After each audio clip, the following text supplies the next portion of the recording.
The first time I saw her there, lying on the ground like just another shadow in the city, I felt something inside me break forever. It was a Friday night, one of those nights where the cold chills you to the bone even when you are wearing a coat. I had just gotten off the bus with my hands still shaking from the exhaustion of the trip. I just wanted to get home, make some hot coffee, and rest a little before sleeping. I did not expect to find anything out of the ordinary on that 5-block walk. But that night, God had other plans. I saw her from afar, a hunched shape on the corner between two cardboard boxes. She did not move, she did not speak, she did not ask for help. At first I thought she was just another homeless person like so many who sadly populate the streets when night falls. But something made me look twice. I do not know if it was the hair long, dark, and familiar, or the way she had her arms tucked against her chest, like she did when she was a little girl and felt cold. I approached slowly with my heart beating so loud I could hear it in my ears. When I was less than 6 feet away, my world collapsed. It was my daughter, my little girl, my blood lying on the street as if she were worth nothing. "Oh my God," I whispered, feeling my legs fail me. "Sarah, Sarah, what are you doing here?" I knelt beside her, although my knees protested at the clumsiness of my movements. Her face was dirty, marked by the dust of the street.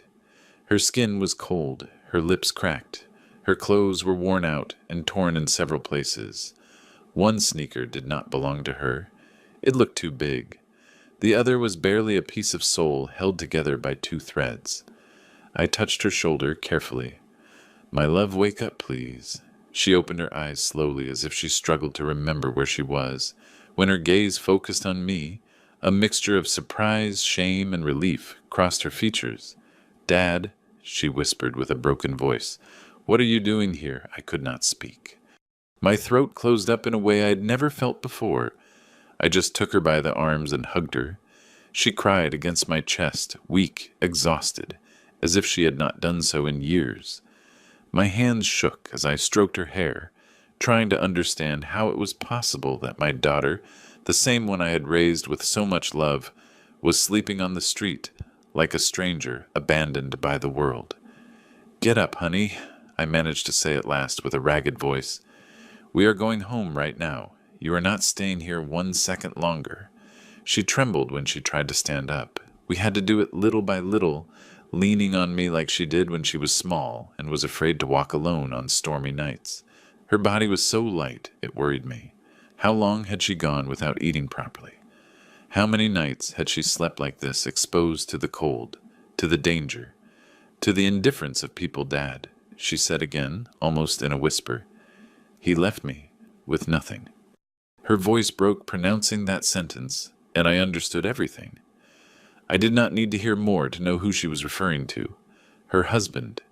The same one I never fully approved of. The same one she defended so many times. The same one who convinced her that I was too protective. The same one who promised to take care of her. And he destroyed her.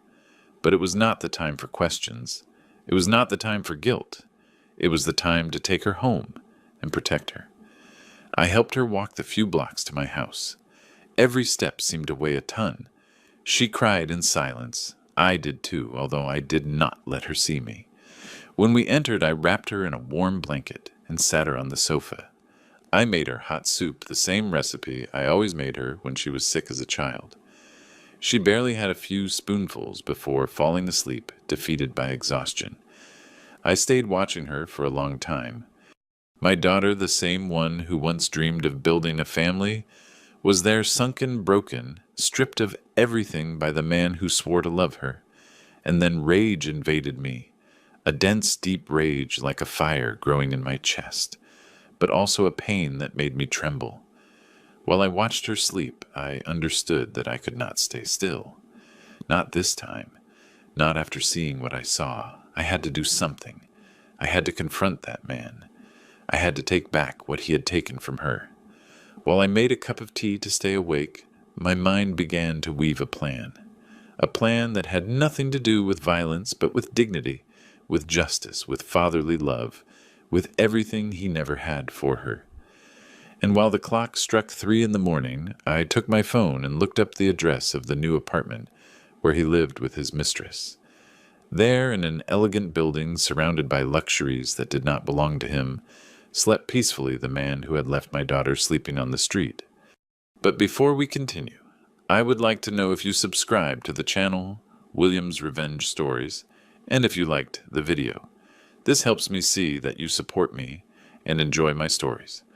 Now let's continue. That night, sitting next to my daughter while she slept, I decided that the next day I would go look for him. I did not know exactly what I would do when he opened the door, but I did know one thing. Never in his life would he forget what was about to happen. When I woke up, it was almost 9 in the morning. I had slept in the dining room chair with my head resting on my arms. I did not remember at what moment sleep had overcome me, but I did remember every detail of what I had seen the night before. My daughter was still there, curled up on the sofa, wrapped in the blanket I had put on her with soft breathing, and her face still marked by fatigue. I approached slowly and watched her. That fragile peace I saw in her expression did not match the reality she had lived. And while I watched her sleep, a thought hit me with the force of a hammer. My daughter was missing from my life completely for 2 years, and I never imagined she was like this. It hurt me. It went right through me. It destroyed me on the inside. I made coffee in silence without making noise so as not to wake her, but not even 10 minutes passed when I heard her move. She sat up slowly, as if her body still felt heavy. When she opened her eyes and saw me, she smiled, but it was that broken smile, as if she struggled to remember how to do it. "Good morning, Dad," she whispered. I went over and sat next to her. I did not want to pressure her, but I knew she had to talk. She knew it too. "Do you want to eat something?" I asked, to give her time. She shook her head. "No, I just need to tell you what happened." I took a deep breath. I nodded. "I am here, honey. Tell me everything. Do not be afraid." She squeezed her hands together. Trembling slightly, her eyes looked down, avoiding mine. And then she began. "Dad, he sold the house without telling me anything. I found out when the new owners arrived and asked me to leave. He was already living with her with the mistress, and I did not have anywhere to go. I felt a wave of heat run through my chest. Pure fury, absolute indignation. How could he do that to you?" I managed to say with difficulty. She shook her head. "Because he was always like that, Dad. I just hid it all, so you would not suffer. He manipulated me. He made me believe that if I told you something, it was going to cause you a heart attack, that you could not handle it, that it was better to leave you alone." I listened to her in silence, feeling my heart tighten. "But that is not the worst part," she continued, and her voice broke. "When he left with her, he left me without money. I had temporary jobs, but it was not enough for anything. I slept at friends' houses, but it did not last long. Later in cheap motels. In the end, I ended up on the street. I just could not take it anymore." I took her hand. Her hand was cold, but her pain burned. "Why did you not come home?" I asked, almost in a whisper. She began to cry. "Because I was ashamed, Dad. I was ashamed that you would see me like this defeated, and because he kept repeating that you were better off without me, that I was a burden, that if I came back to you, I would ruin your life. I believed him. I was a fool." I lifted her face gently so she would look me in the eyes. "Listen to me well," I told her with a firm voice but trembling with emotion. "Never, never have you been a burden. You are my daughter, my family, my blood. I would have crossed the world to help you. How could you think I would be better off without you?" She broke down. Her crying flooded the room. Her pain mixed with my helplessness. I hugged her while her body shook. "I am sorry, Dad," she repeated over and over again. "I am sorry." "You do not have to apologize, honey," I replied, stroking her hair. "You did not do anything wrong. You were a victim of a soulless man, but now you are here with me, and you will not spend one more night on the street, I swear to you." She stayed there, hugging me for long minutes. When she finally calmed down, she took a breath and added, "He lives in the Oaks condominiums, with his wife, his mistress. Now they say they are expecting a child. That is why he sold the house so fast. He wanted money for his new life. His new life. The phrase pierced my chest like a bullet. So that miserable man had traded my daughter for a younger woman and a more comfortable life without remorse, without guilt, without mercy. I got up from the sofa and began to walk around the living room, unable to control the rage boiling in my veins. My daughter looked at me, worried. "Dad, what are you going to do?" I stopped. I stared at her. I felt my hands clench into fists. "I am going to do what I should have done a long time ago," I said with a deep voice. "I am going to go talk to him." She opened her eyes with fear. "Dad, no, please. He is dangerous. You do not know what he is capable of, and he does not know what I am capable of," I replied without looking away. She swallowed hard. "Promise me you are not going to do anything bad." I looked at her with tenderness, but with a certainty I did not remember feeling in years. "I promise you I will not do anything that hurts you. But I am not going to let the man who destroyed you keep living as if nothing happened." She lowered her gaze. I think she understood that my decision was irreversible. I went to my room, opened my desk drawer, and took out a folder where I kept important documents. I did not know yet what I was going to use, but I knew I would need something, anything, some proof, some data, some clue, because what that man did could not go unpunished. While I looked through papers, I heard my daughter's voice. "Dad, thanks for picking me up last night." I turned around. She was at the door with a fragile but true smile, and that smile gave me strength. "Sarah," I said with a soft voice, approaching her, "never think again that you are alone."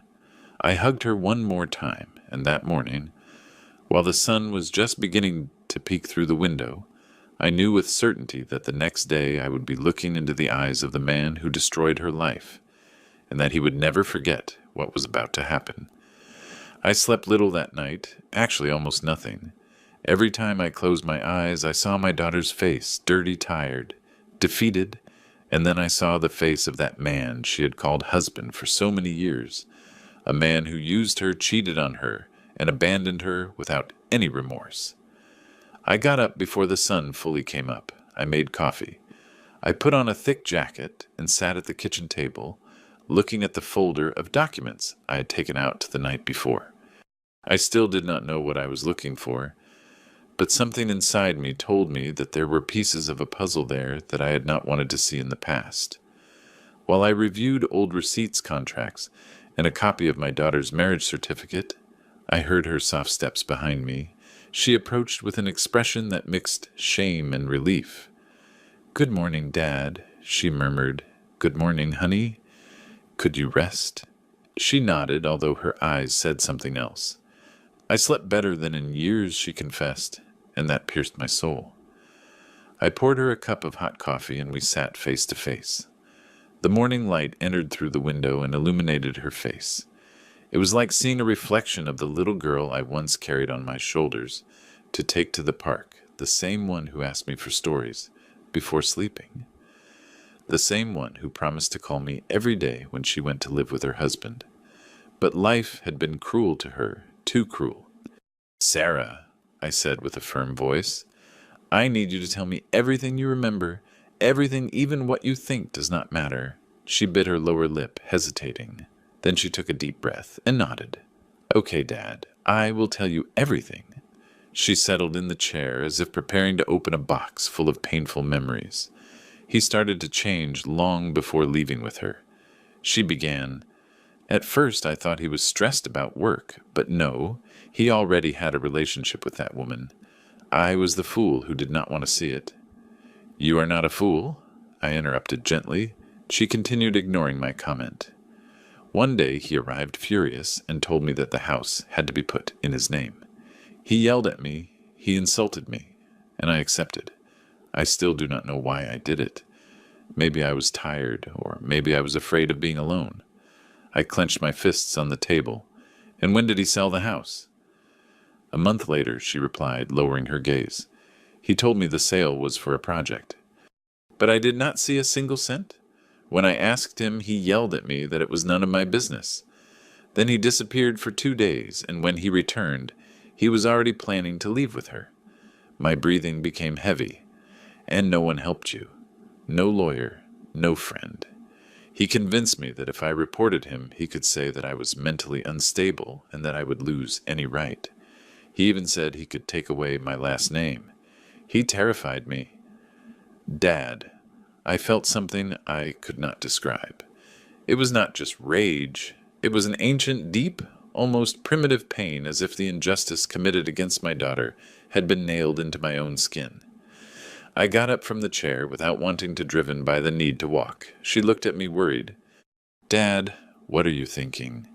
I am thinking, I said with a racing heart, that man is going to pay for everything he did to you. That I'm going to look him in the eyes and I'm going to remind him who I am, and that I am not going to allow him to destroy your life again. Never again. She stayed silent. Then slowly she spoke. Dad, I am scared. I turned and looked at her with tenderness. You do not have to be scared. Not while I am alive. She got up and hugged me. Her body trembled mine too. We were two wounded souls trying to find strength in each other. When she pulled away, I thought she wanted to rest, but she went to her bag and took out an envelope that was crumpled and almost torn. I found this a long time ago, she said. He does not know I have it. I kept it without knowing why, but maybe it will be useful to you. I took it in my hands. I opened the envelope carefully. Inside were copies of printed emails, contracts, text messages, all related to the sale of the house. There were suspicious bank movements, deposits to unknown accounts, and one thing that caught my attention, a message from the mistress telling him, sell it now. We need it to close the deal on the apartment. I rested my hands on the table. I felt that everything fit, every piece, every deception, every lie. That man had not only abandoned my daughter, had not only manipulated her, had not only left her on the street, he had scammed her. He had stripped her of everything that was hers, and on top of that, he had used that money to build his new life. I stood for a long minute looking at those papers. There was the beginning of my path. There was my weapon. There was the door to destroy what he had built. I returned the papers to my daughter and caressed her face. Honey, thanks for trusting me. She smiled weakly. What are you going to do with that, Dad? I took a breath. I'm going to get justice, but not with blows, not with violence. I am going to do it as it should be done, with intelligence, with strategy, and with calm. I took a step toward the window and looked out. Today I am not going to go see him yet, I added. Not until I have everything I need. But soon, very soon, he is going to know what it is to face a father who has seen his daughter suffer. She approached, rested her head on my shoulder, and murmured, Dad, I am afraid he will hurt you. I smiled without looking at her. Do not worry. He is not going to touch me. He will not be able to. My hands closed into fists. The plan had been born. One that he would never see coming. One that would change his life forever. I spent the morning reviewing every document my daughter had kept in that crumpled envelope. They were loose pieces, fragments of a puzzle that finally was beginning to show a clear picture. But I knew that if I wanted to unmask that man, I could not stick only with loose papers and suspicions. I needed solid proof, witnesses, details, and to know up close the fake life he had built using my daughter's suffering. At 3 p.m, I took my coat, put the documents in a folder, and went out. My daughter was taking a deep nap. Her body needed rest. Her soul did too. I did not want to wake her. I left her a note on the table. Sarah, I went out to fix some things. I will be back soon. Rest? Dad. While I walked to the bus stop, I felt a mixture of anguish and determination.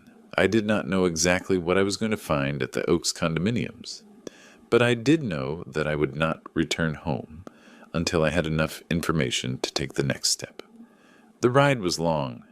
The building was in an elegant area of the city, very far from where my daughter and I lived. I remember that while the bus moved forward, I saw expensive houses, luxury cars, and people with smiles of superiority, as if life had never been cruel to them. I asked myself how many lives my ex-son-in-law had crushed to get to this place, how many lies he had told, how much damage he had caused. When I got off the bus, the building appeared right in front of me. It was imposing. A modern building with a glass facade, with impeccable gardens, and a security gate that looked more like a wall. The contrast with the place where I had found my daughter was violent. It was obscene. It was insulting. I walked toward the entrance with a firm step, although inside I carried a sea of emotions. A guard approached immediately. "Good afternoon, sir. Who are you visiting?"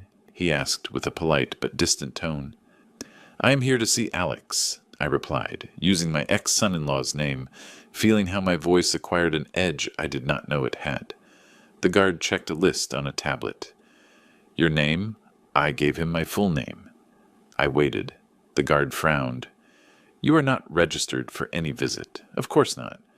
That man would not allow even my memories to get close to his new life. "I just need to leave him some documents," I said, keeping my cool. "They are important. I can wait in the lobby." The guard hesitated. He looked me up and down. I must not have given the impression of danger. I was a man of almost 70 years with a folder in my hand. After a few seconds, he nodded. "Okay, but you cannot go up without authorization. Wait here." I entered the lobby. The cold, perfumed air hit me in the face. There were luxurious armchairs, shiny floors, modern lamps, everything my daughter had lost. I sat down, took a deep breath, and watched the people entering and leaving. Young couples, executives, a pregnant woman, all with perfect lives, or at least lives without the hell my daughter had lived.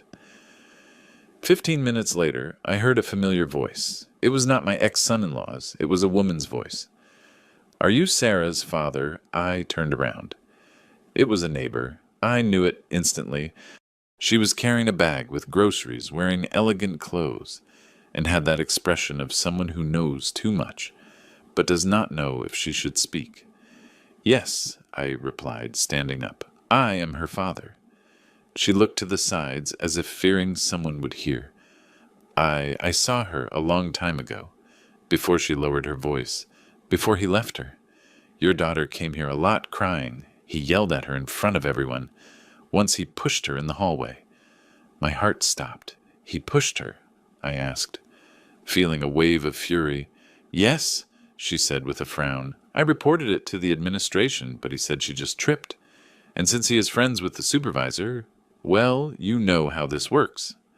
I did not know whether to thank her or cry. My daughter had suffered more than I imagined. "And do you know if he lives here with her?" I asked. The neighbor lowered her gaze. "Yes. She came to live here even before he separated from your daughter. Many people knew. Everything was an open secret." I lost my breath for an instant. The deception had been deeper and more brazen than I thought. The woman came a little closer. "Your daughter did not deserve that," she said firmly. "Nobody deserves it. But he believes he is untouchable." Untouchable. That word echoed in my chest. "Thank you," I replied with a low but firm voice. "Thank you for telling me." She nodded and walked away, leaving me alone with thoughts that were no longer thoughts. They were fires. They were knives. They were decisions. I looked at the elevator. I knew I could not go up. I knew that today I could not confront him yet. But I did need to see more. So I left the building and walked around the structure looking for signs of his life from the outside. And there he was on the 4th-floor balcony, him my ex-son-in-law. He was laughing with a glass in his hand, laughing as if life belonged to him, as if he had never hurt anyone. And by his side was the mistress, the woman for whom he destroyed my daughter, the woman who was heavily pregnant. There was music, there was celebration, there was happiness. I felt something inside me split, because while they celebrated their new life, my daughter was sleeping in my house after having lived on the street. I did not move a single muscle. I just watched until he went back inside the apartment, not imagining that from below the man he should have never despised was watching him. That day, as I walked away from the building, I understood everything. I was not going to hit him. I was not going to insult him. I was not going to confront him like a furious old man. I was going to destroy him with the same calm with which he destroyed my daughter. But unlike him, mine would not be cowardice. It would be justice. I walked back home slowly with the folder pressed against my chest and my mind full of images I could not erase. Every step seemed heavier than the last. The echo of the laughter I had heard on that balcony kept pounding inside my head like a hammer. Years had passed since I felt such an explosive mix of hate, pain, and determination. When I arrived, the sun was going down, the house was silent. But that silence was not empty. It was the silence of peace my daughter needed. I approached the sofa where she had slept the night before. This time she was awake, staring out the window as if trying to understand at what moment her life had broken. "Sarah," I said softly. She turned her head and smiled, but that smile hurt. It was a smile of gratitude overshadowed by sadness. "Dad, you're back." I sat next to her. There was a long silence between us, one of those silences that speak for themselves. She knew I had gone to the building. I knew she wanted to ask, but neither of us spoke at first. Finally, I took a deep breath. I saw him. She tensed her shoulders. Him, yes, him and her. She looked away and pressed her lips together as if she wanted that conversation to end quickly. I did not blame her. Reliving that pain was like opening a freshly closed wound. "They seem happy," I added without emotion, as if the words had no owner. She closed her eyes for a moment. "I knew it," she whispered, "but it hurts anyway." I took her hand and squeezed it. "Honey, you do not deserve to carry this shame. You do not deserve to carry his trash on your back. He did not destroy you because you were weak. He destroyed you because you are good. And good people sometimes trust the wrong person." Her eyes filled with tears, but she did not cry. She stayed still, listening. "I do not want to avenge you out of anger," I continued. "I want to do it because he owes you, because he snatched your home, your dignity, your peace of mind, and because I, as your father, am not going to die without making sure you get your life back." Her lips trembled. "Dad, please do not do anything that puts you at risk." "I will not," I replied firmly. "I am not an impulsive young man anymore, and I do not need to yell at him or touch him to destroy him. What I will do, I am going to do well. I am going to do it like a man who has lived long enough to know that justice is more powerful than rage." She stayed looking at me for a long time, as if she were trying to recognize herself in my words, or perhaps trying to recognize the father she once thought invincible. "Dad, I love you," she said, breaking a little. I hugged her, a long, real hug, one of those that hold the soul together. I felt her tears on my shoulder, and I thought that, although the world had been cruel to her, I would never allow it to trample her again. When she calmed down, I helped her stand up. She walked to her room with slow steps, but more secure than the day before.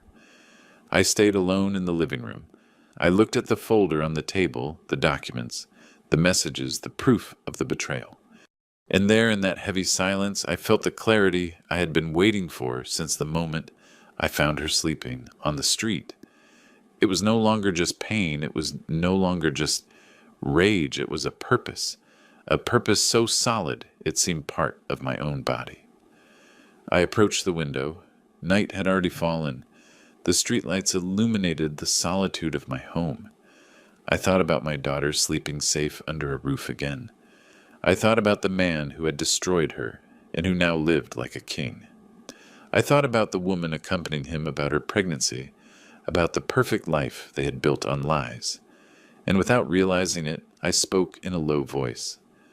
"Tomorrow I will start. But before continuing, I would like to know if you subscribe to the channel and if you like the video. This helps me see that you support me and enjoy my stories. Now let's continue." I took the folder and opened it once more. Every document was a seed of truth. Every message was a crack. Every signature, every date, every printed conversation was a knife I could sink with surgical precision. I did not need violence. I did not need threats. I did not need to risk my freedom or my integrity. I just needed to organize it all, and then I knew what I had to do. I began to classify the papers by dates, then by type, then by legal relevance. I took out an old notebook I kept in the drawer, that one where I wrote down household expenses, birthdays, and reminders. That day, that notebook became my weapon. There I traced the first lines of the plan. A slow plan, a cold plan, a plan impossible to stop when it started rolling. My ex-son-in-law had a weak point, one he had not noticed until that moment. The mistress did not know that the house he sold belonged to my daughter. She did not know it was bought with mutual effort from both of them. And above all, she did not know that he committed fraud by putting the property in his name through emotional manipulation and threats. The walls of that luxurious apartment were built on a secret that only I could destroy. I closed the folder. I breathed deeply. I looked at the clock. 10 at night. My daughter was sleeping peacefully in her room. I, on the other hand, was awake, more awake than at any other moment of my life, because I knew something with absolute certainty. Tomorrow would be the beginning of the end for him, and the beginning of a new life for my daughter. I slept barely a few hours, but I got up with a clarity I had not felt for decades. The sunrise entered through the window like a golden line, splitting the darkness of the bedroom in two. I dressed slowly with the solemnity of someone preparing for something inevitable. I washed my face, combed my gray hair, and looked in the mirror. I did not see an old man. I saw a father. I saw a protector. I saw someone who had gotten tired of life taking away what he loved. I took the folder with the evidence and put it in my leather briefcase, the one I used many years ago when I still worked. Before leaving, I passed by my daughter's room. She was sleeping deeply, breathing with a rhythm I had not heard since before her marriage. I watched her for a moment. I adjusted a blanket over her shoulders. "Today I start giving you your life back," I whispered, without her hearing me. I left and closed the door carefully. The road to the condominiums. The Oaks felt different this time. There was no anguish or uncontrolled rage, only determination. Every step was a silent declaration. I am coming for you, for what you did, for what you destroyed. When I arrived, the guard recognized me. He took a deep breath, as if he already sensed the storm I brought with me. "Good morning, sir," he said with certain discomfort. "I am here to see Alex," I replied bluntly. "Let me call," he stammered. "No," I interrupted, staring at him. "Do not call. I'm going up." The guard hesitated. He looked toward the booth. He looked toward the building. He knew he could not stop me without causing a problem. Finally, he gave in. "He is on the 4th floor, apartment 4B. I nodded, storing the address in my memory as if I had waited for it all my life. I passed the turnstile and entered the lobby. The elevator took ages to open, but once inside, the metallic silence felt like a solemn preamble. I watched my reflection in the doors, a man with eyes full of a fire that no one could put out. When the doors opened, the hallway was empty. I advanced slowly, feeling every heartbeat in my chest like a drum announcing battle. In front of door 4B, I stopped. I breathed. I organized my ideas. And I knocked. At first, there was no answer. I knocked again, harder. I heard steps. Familiar steps. Steps my daughter must have heard thousands of times approaching her to hurt her.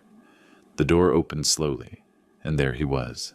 My ex-son-in-law, younger than me, physically stronger. More arrogant than ever. He was wearing expensive sportswear. He had an arrogant smile. Until he saw me, his face changed. The smile died. His eyes widened with a mix of surprise, annoyance, and fear. "You," he spat the word as if I were a plague. "What are you doing here?" I did not answer immediately.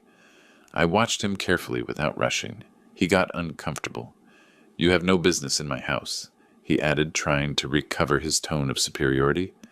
"I came to talk to you," I said finally, "and I am not leaving until I do." He let out a short, nervous laugh. "Talk about what?" "About your daughter."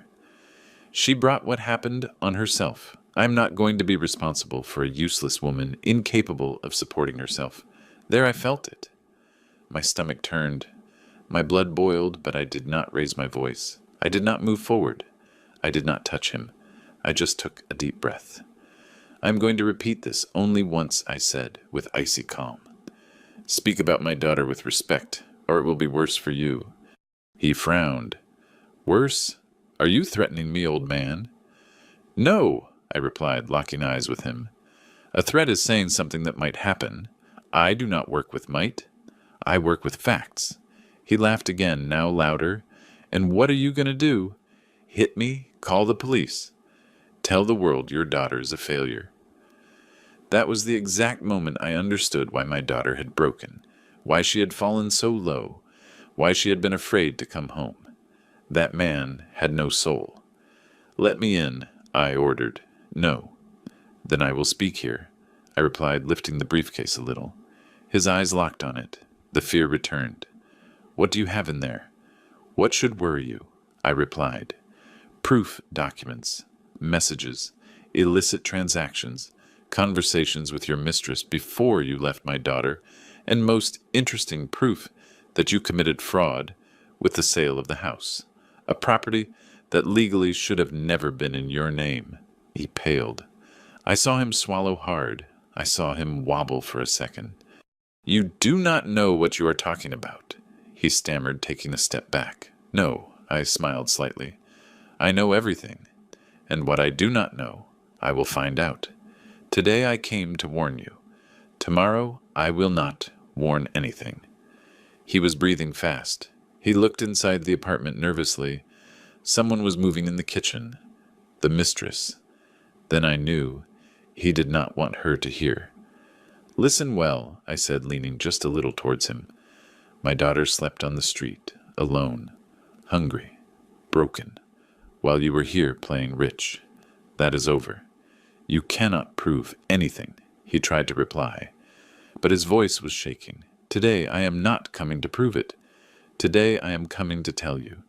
Tomorrow will be different." He opened his mouth to say something else, but he could not. He stood there paralyzed, looking at the man he thought was weak just for having gray hair. I smiled, a small, controlled, dangerous smile. "Enjoy your day, Alex. You have few like this left." I turned around. I walked toward the elevator. I did not look back. I did not need to. I had fulfilled the first part. He already knew I had found him, and he knew, although he would not admit it, that this time he could not escape. The elevator descended slowly, and while the lights on the panel went down from 4 to 3, then to 2, I felt how my breathing stabilized again. I had not lifted a finger against him, but I had seen him tremble. For the first time, Alex understood that no one else's hand would shake but his. Justice, sooner or later, arrives, especially when a father stops being silent. When I left the building, the morning shift guard looked up. His look was different from yesterday, a mix of respect and surprise. "Everything okay, sir?" he asked cautiously. "Not yet," I replied, "but soon." I walked to my car and sat without starting the engine. I took the folder out of the briefcase and reviewed the documents again. Every bill, every transfer, every forged contract, everything fit perfectly. Alex had always been careless when it came to other people's money. He thought laws were for fools, that there would never be consequences. His biggest mistake was always his arrogance. I turned on my phone and checked the messages that had arrived from the lawyer's office. He worked with surgical precision. He had obtained a preliminary order to review the sale of the house. Also, a judge had agreed to study the possibility of freezing Alex's assets until it was determined if the transaction had been fraudulent. A smile appeared on my face. It was not revenge. It was balance. It was justice. However, before continuing with my plan, I had to go back home. I wanted to make sure my daughter was okay. I stopped by the neighborhood bakery and bought fresh bred orange juice and some fruits she always liked as a child. That small gesture made me feel like we were recovering something lost. Upon entering, I heard noise in the kitchen. I approached slowly.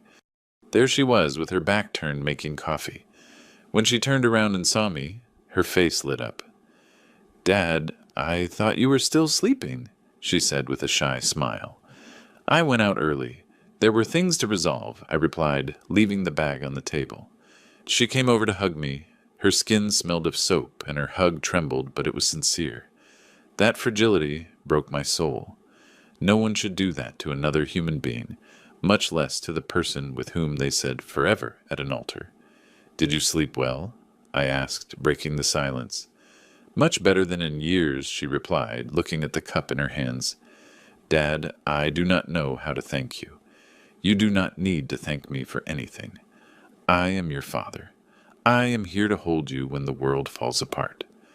She took a deep breath, as if that phrase had healed her a little, but I know that inside her there was a knot that would take time to untie. After having breakfast together, she went up to shower. I took the opportunity to call Samuel, my lawyer, an old friend. Ready for the next phase, he asked, as soon as he answered. Ready, I replied. I want to present everything today. Perfect. I will wait for you in my office in an hour. I hung up, put on my jacket, and looked toward the stairs.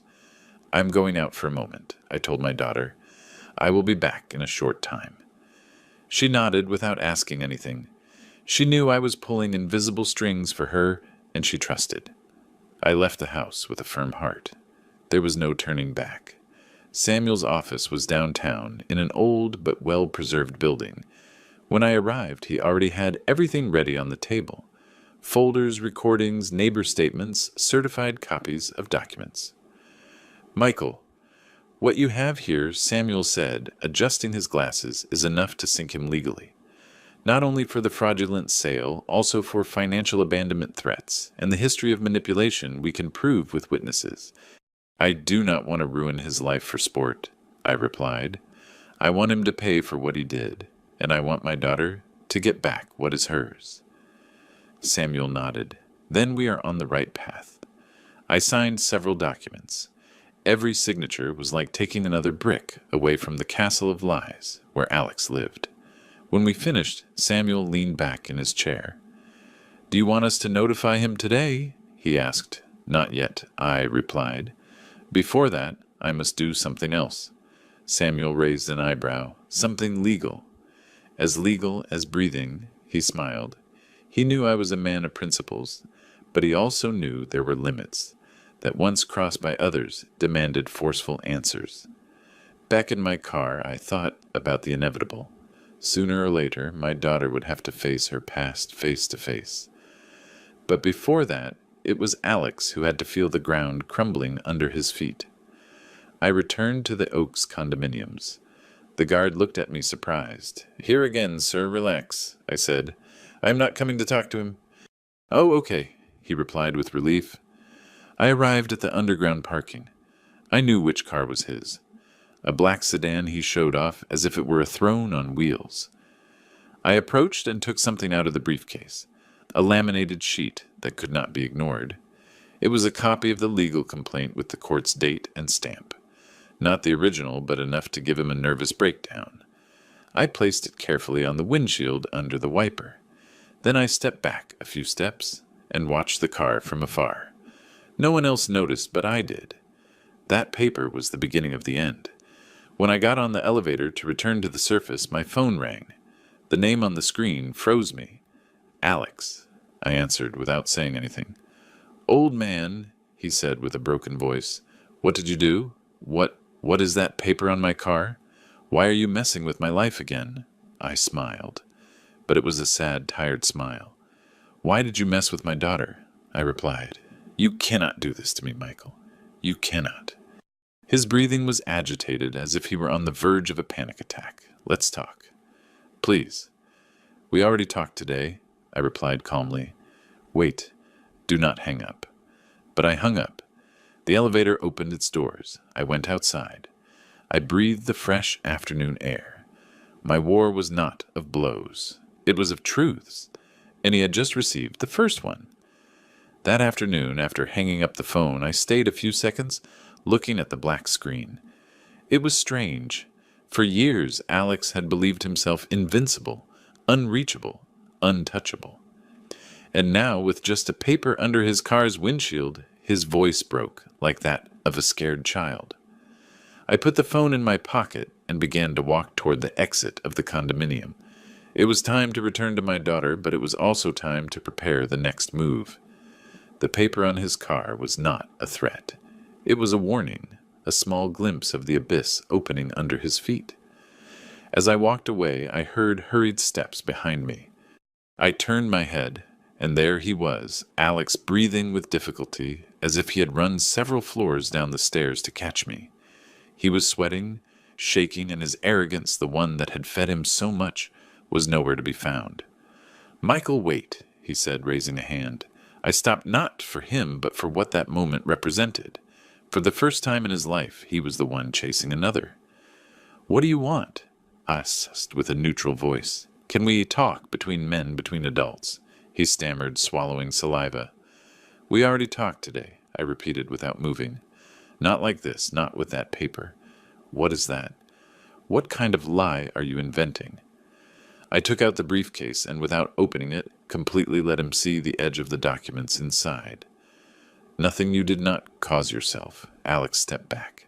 His face contracted in a mix of fury and fear. "You cannot destroy my life," he said in an almost desperate murmur. "Like you destroyed my daughter's," I replied, staring at him. "Like you left her homeless. Like you abandoned her. Like you pushed her. Like you humiliated her, so she would never come back to me.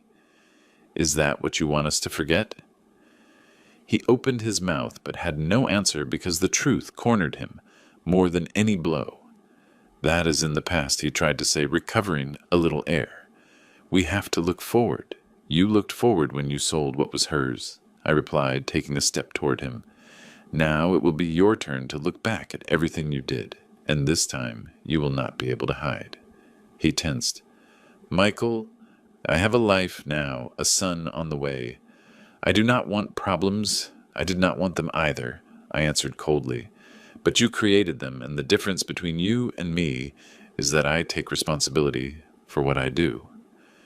He remained silent, but his breathing betrayed that he was on the verge of collapse. That man who had made my daughter cry so many times was now afraid of a few sheets of paper. Without saying more, I turned around. He did not follow me. He did not dare. On the way home, I called Samuel. "I want to see the mistress," I told him. "The mistress?" he repeated, surprised. "Yes, I need her testimony. Even if she does not give it officially, I need her to know who she is living with." Samuel sighed. "Michael, that can complicate." "I know, but it is necessary. He knew he could not stop me." "Okay, I will send you her address." My phone vibrated seconds later with a message. Address, apartment number, full name. Upon arriving home, my daughter was sitting at the table, reviewing an old notebook. When she saw me enter, she gave me a soft smile. "Dad, you did something right?" I nodded.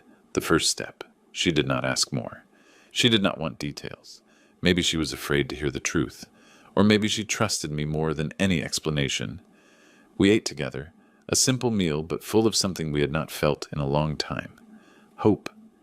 After dinner, I accompanied her to her room. I said goodnight and waited for her to fall asleep. When I knew she was resting, I took the briefcase again. It was time to continue.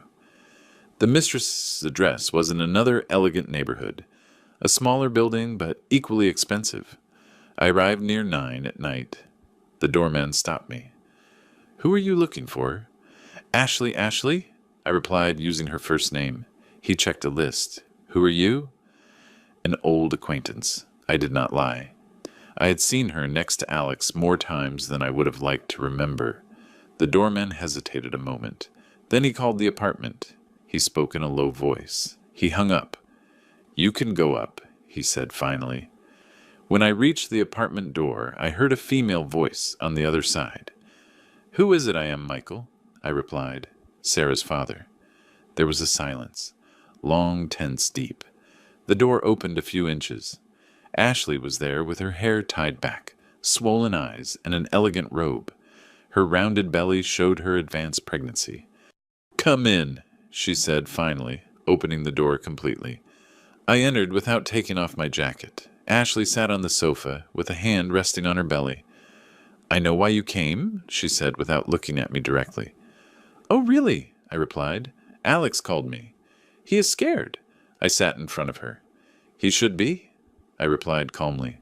She sighed and finally looked me in the eyes. He told me that you want to ruin him. He ruined himself alone, I said, without blinking, and he dragged my daughter with him. I'm just putting things in their place. She lowered her gaze. She looked nervous.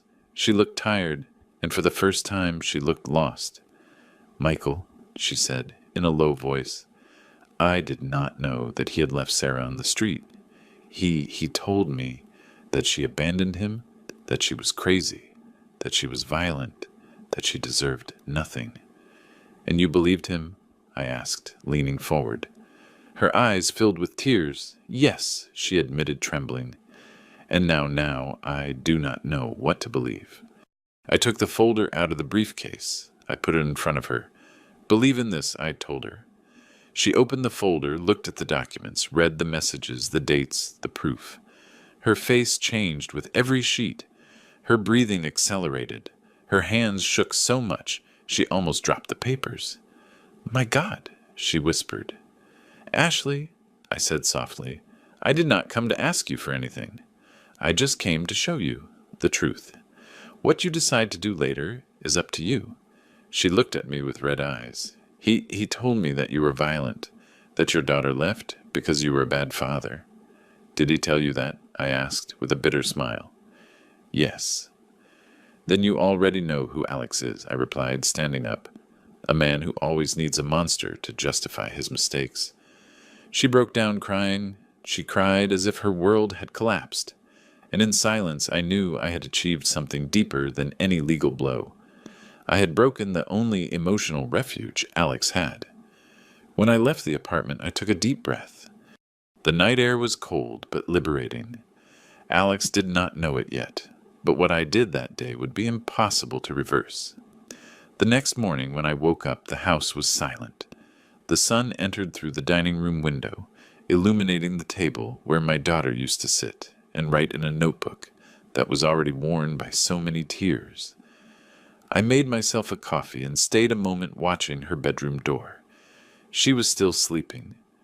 She looked so calm when she rested, so different from the broken woman I had found lying on the street. I took a sip and looked at the clock. At 8 sharp, the phone vibrated. It was Samuel. Michael, he said bluntly. Alex went to the precinct this morning. To report me, I asked with an almost amused tone. To report that he is being extorted. But before he finished speaking, someone else appeared, who Samuel paused, as if savoring the moment before saying it. Ashley, you had an immediate effect on her. She went to the precinct with the folder you left her. With everything. I closed my eyes for an instant, not out of surprise, not out of relief, but for something I had been waiting to feel for a long time. Justice. And what did the officer say? I asked. That Alex's complaint does not proceed. And now, his voice became lower. Now they have 2 lines of investigation open, one for fraud and another for psychological violence and financial abandonment toward your daughter. I said nothing. I just inhaled deeply. This is just starting, Samuel added. Get ready. He is going to call you. Let him call, I replied. I hung up. Not even 10 minutes passed when the phone vibrated again. The name Alex blinked on the screen. I answered. What did you do? He yelled without even breathing. What the hell did you tell Ashley? Why did you bring the police into this? I only showed the truth, I said with a calm voice. Lie, he spat. You manipulated everything. You confused her. You poisoned her. Alex. She read your messages. Your own history poisoned you alone. There was a tense silence. I heard his accelerated, almost irregular breathing. Do not ruin my life, he said finally, with a tone bordering on begging. You ruined my daughter's life, I replied without raising my voice. What happens to you from now on is not my business. He hit something. A door slammed a piece of furniture I do not know, but something broke. And I am not talking about wood. Michael, we have nothing to talk about, I answered, and I hung up. Mid-morning, my daughter came out of her room. Her eyes were still swollen from tiredness, but she brought a serenity I had not seen in years. "Good morning, Dad," she said, approaching the table. "Good morning, honey," I replied. She made herself some tea and sat in front of me. "I dreamed of Mom," she whispered. "She told me everything was going to be okay, that you were going to know what to do." I felt a lump in my throat. "Your mother was always wiser than me," I said. "And she always adored you." My daughter smiled, a small, fragile, but real smile. "Dad," she murmured, "did something happen?" I nodded. "The police are investigating Alex." She opened her eyes, surprised. "Really?" "Yes," I replied firmly. "And Ashley brought proof." My daughter put her hands to her mouth. "Does she knows everything." "Now she does." My daughter lowered her gaze. "Dad, I did not want to ruin her life. I just wanted her to let me live in peace." "Sarah," I said softly, calling her by her name. "He ruined his own life. You're just getting yours back." She cried in silence, clean tears, not of pain, but of relief. At 5 in the afternoon, Samuel arrived at the house. He brought a folder and a serious face. "Michael," he said upon entering, "this is moving faster than I expected." What happened now? He sat at the table and opened the folder. Ashley presented her voluntary statement. She said Alex lied to her about everything related to Sarah, that he hid the sale of the house from her, and that he manipulated her to keep her away from any contact with you and your daughter. I looked at Samuel attentively. "And what else?" Samuel took a deep breath. "She said that last night when she saw the proof you showed her, he threatened her. Not physically, but psychologically. He yelled at her. He told her that if she spoke, he would make sure she suffered consequences." I clenched my fists. "That coward never changed." "Ashley made it clear she fears for her safety," continued Samuel, "and being a pregnant woman, that weighs heavily in the report." I stayed silent for a few seconds. I felt a mix of sadness and cold justice, like a scale finally beginning to balance. "Are they going to summon him?" I asked. "More than summon him," replied Samuel, closing the folder. "They already did. He has to present himself tomorrow. If not, they will issue a warrant." I nodded slowly. "Michael," added Samuel, looking at me seriously, "you have to be prepared. Alex is not going to give up easily, I know," I said, "and you also have to be ready for the reaction of his in-laws. They have always protected him." I smiled, with a calm that even surprised me.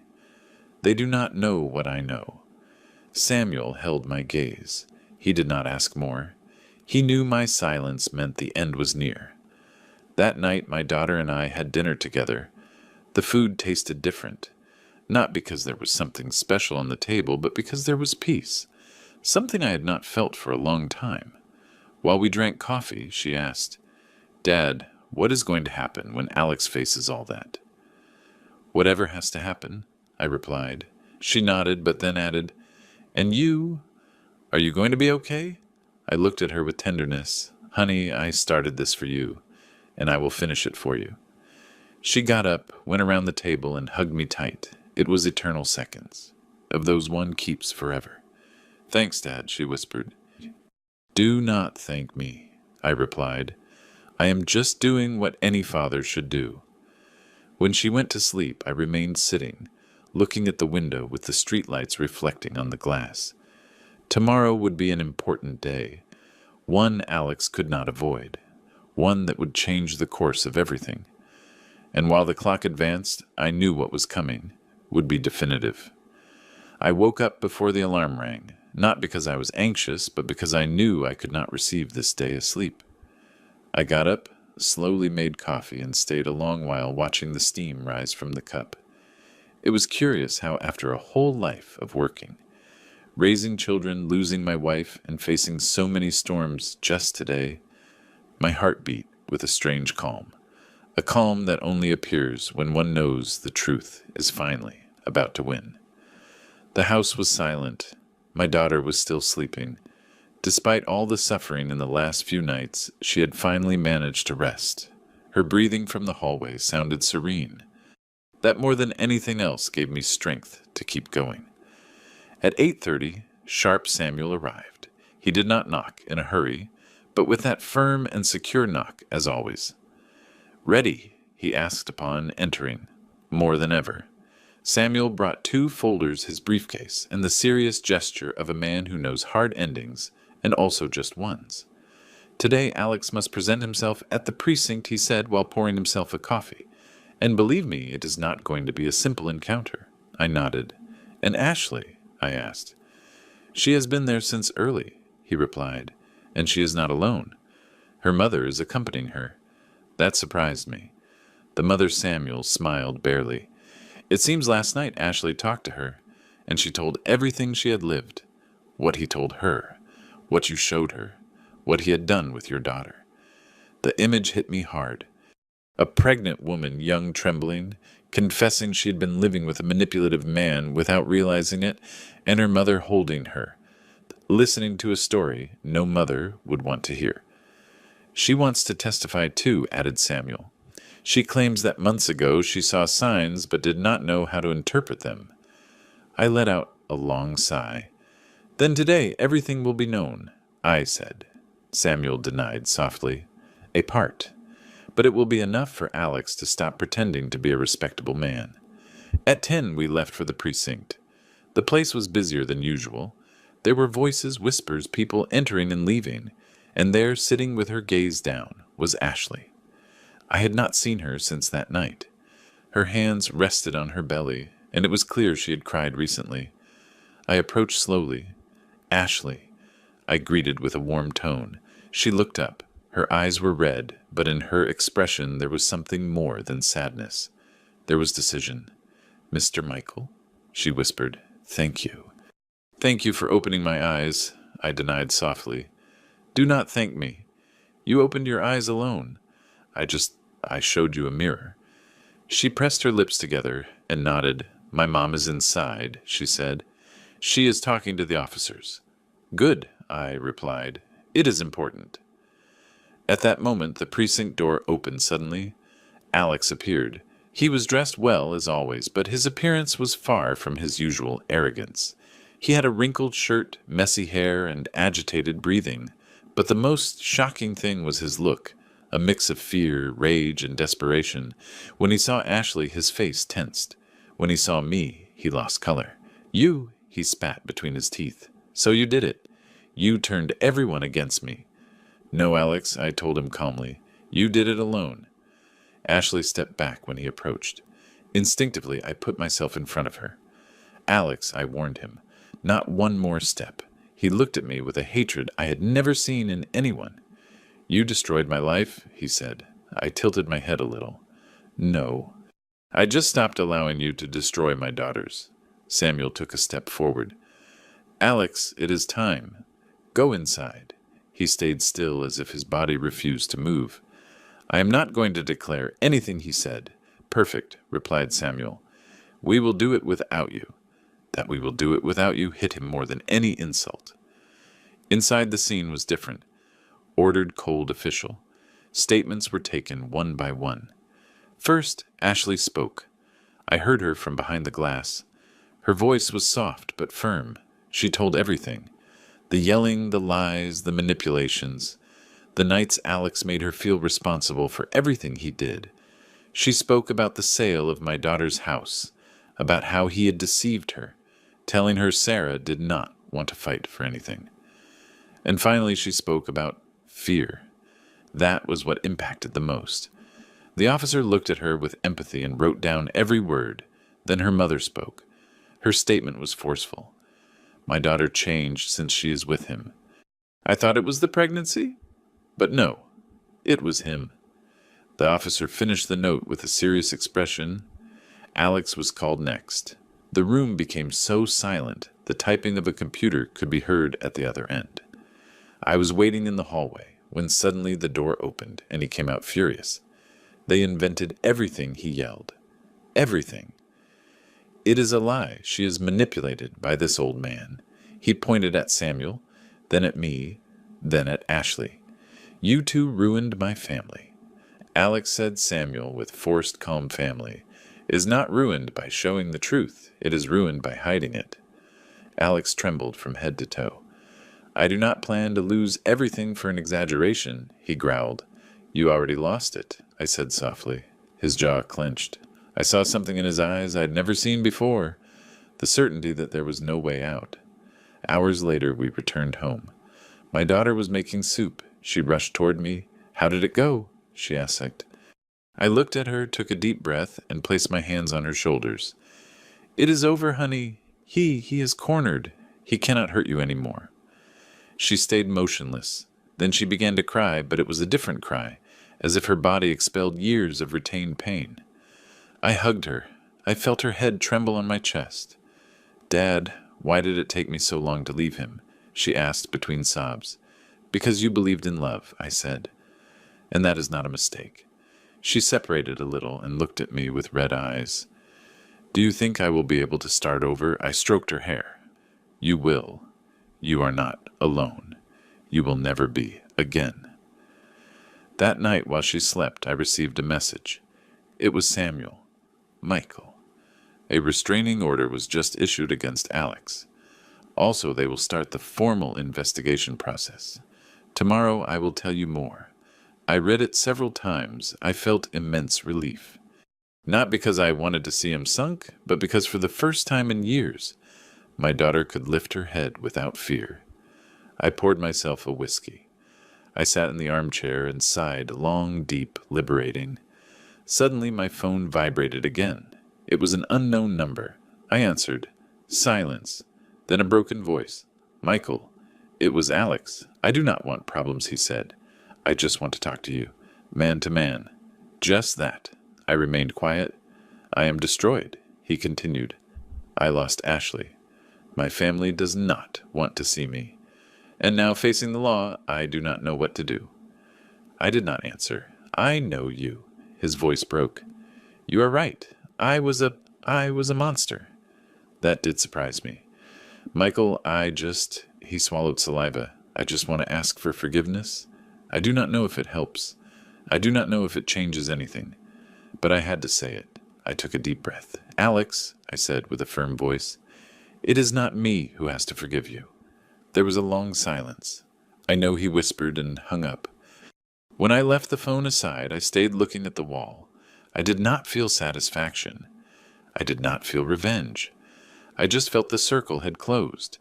My daughter was sleeping safe in the next room. Ashley, pregnant, was far from a man who could have destroyed her life. Alex, for the first time, was facing the real consequences of his actions, and I could sleep without the feeling that I was failing my wife's memory. I finished the whiskey. I turned off the light, and while I went up the stairs, a certainty accompanied me. We had survived, and tomorrow would be better. There are moments in life that seem to steal your air, but there are also others that give it back to you. Today, sitting at the table where my wife and I shared so many memories, I look at my daughter asleep on the sofa, hugging a blanket, breathing calmly, and I understand that it was all worth it. I never imagined I would have to rescue her from such a deep fall. I never thought I would find her sleeping on the street, with the same clothes she one day left her house with, believing that love was enough to be happy. That day I felt my heart breaking. But I also understood that a father never stops being a father, not when his child grows up, nor when life goes wrong. In these months, I have learned that justice is not always fast, but when it arrives with a force that changes everything. My daughter has started therapy. She is rebuilding her self-esteem, and she has returned to looking in the mirror without shame or fear. And I have returned to feeling that I still have something to offer this world, even though I am close to turning 70. Regarding Alex, I do not hold a grudge. I do not need it. Life itself has taken charge of showing him that actions have consequences. He lost more than a house or a position. He lost the mask with which he deceived so many, and although he asked me for forgiveness, he understood that forgiveness was not mine to grant. It was my daughter's, and she someday will decide what to do with that wound. But the most important thing is not what he lost, but what we gained. My daughter recovered her freedom, I recovered my family, and this time I do not plan to let go. Every morning I see her wake up stronger, firmer, more herself, and when she smiles at me, I remember that even in the darkest nights, there is always a sunrise, waiting. I am a simple man, an older man, a man who made mistakes, but who also learned to get up. And if I can say something, after everything I lived, it is this. It is never too late to rescue who you love. It is never too late to start over. It is never too late to choose yourself. I am Michael, and this was my story. Before saying goodbye, I want to talk to you who are on the other side of the screen. Did you subscribe to the channel? If this story touched your heart, your subscription shows me that you like this content and that you want to hear many more stories like this. Leave me a like that. Helps me a lot to keep creating stories that reach the soul. Write in the comments what you thought of this story and what you would have done in my place. I love reading your opinions and your experiences, and tell me what city you are watching us from. I like feeling that we are connected, regardless of the distance. Thanks for joining me until the end. See you in the next story.